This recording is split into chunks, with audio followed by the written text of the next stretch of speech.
അമേരിക്കയ്ക്ക് പുതിയ മുന്നറിയിപ്പുമായി ഇറാൻ രംഗത്ത് വരികയാണ്.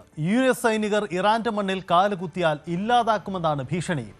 ഇറാൻ കരസേനാ മേധാവി ബ്രിഗേഡിയർ ജനറൽ അലി ജഹാൻ ഷാഹിയാണ് അമേരിക്കയ്ക്ക് ഈ മുന്നറിയിപ്പ് നൽകിയിരിക്കുന്നത്.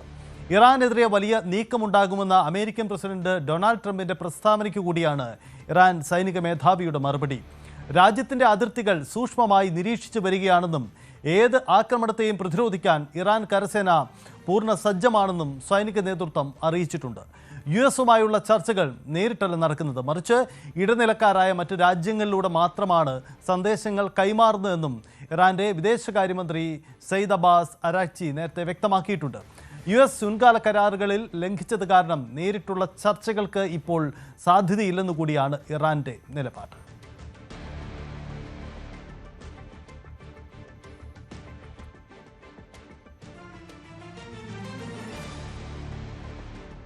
നമ്മുടെ രാജ്യത്തിൻ്റെ സുരക്ഷയ്ക്ക് ഭീഷണി ഉയർത്തുന്ന ഒരു കൂട്ടുകെട്ട് അടുത്തിടെ സൗദി അറേബ്യയിൽ ഒപ്പുവയ്ക്കുകയുണ്ടായി.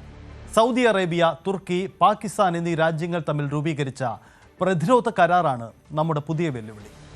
മെക്ക ജോയിന്റ് ഡിഫൻസ് എഗ്രിമെന്റ് എന്ന് വിളിക്കുന്ന ഈ കരാർ ഒരു സൈനിക സഹകരണ കരാറാണ്. പക്ഷേ നയതന്ത്ര വിദഗ്ധർ ഇത് നാറ്റോ സഖ്യം മാതൃകയിലുള്ള ഒരു നീക്കമായിട്ടാണ് കാണുന്നത്. നാറ്റോ കൂട്ടായ്മ എന്ന് പറഞ്ഞാൽ നാറ്റോ കൂട്ടായ്മയിൽ അംഗമായ ഏതെങ്കിലും രാജ്യത്തിനെതിരെ ആക്രമണം നടന്നാൽ അത് ആ സഖ്യത്തിന് നേരെയുള്ള ആക്രമണമായി കാണുകയും ഒന്നിച്ച് തിരിച്ചടിക്കും എന്നതുമാണ് നാറ്റോയിലുള്ള പൊതുധാരണ.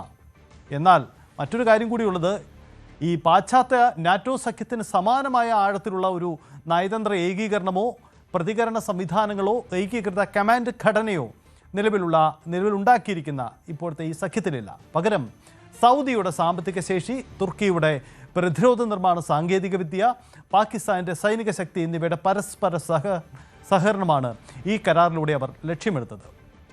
യഥാർത്ഥത്തിൽ ഒരു ഇസ്ലാമിക നാറ്റോ അല്ലെങ്കിൽ കൂടിയും പക്ഷേ അത് ഇന്ത്യയുടെ തന്ത്രപരമായ സുരക്ഷാ താൽപ്പര്യങ്ങളിൽ ഗൗരവമേറിയ പ്രത്യാഘാതങ്ങൾ സൃഷ്ടിക്കുന്നു എന്നതാണ് യാഥാർത്ഥ്യം.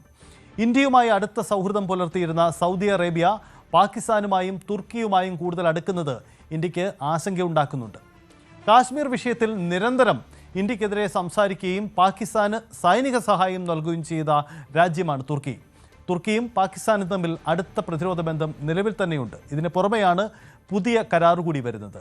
ഈ 3 രാജ്യങ്ങൾ ഒന്നിച്ച് പ്രവർത്തിക്കുമ്പോൾ തുർക്കിയിൽ നിന്നുള്ള അത്യാധുനിക ആയുധങ്ങളും സാങ്കേതിക വിദ്യകളും പാകിസ്ഥാൻ സൈന്യത്തിന് ലഭിക്കാനും സാധ്യതയുണ്ട്. ഇത് ദക്ഷിണേഷ്യയിലെ സൈനിക സന്തുലിതാവസ്ഥയെ ബാധിക്കുമോ എന്ന ആശങ്ക കൂടി ഉയരുന്നുണ്ട്. ഇറാനിൽ നിന്നുള്ള ഭയവും സുരക്ഷാ ആശങ്കകളും കാരണം സൗദി അറേബ്യ ആവട്ടെ അമേരിക്കയെ മാത്രം ആശ്രയിക്കുന്ന രീതി മാറ്റിപ്പിടിക്കുക കൂടിയാണ്.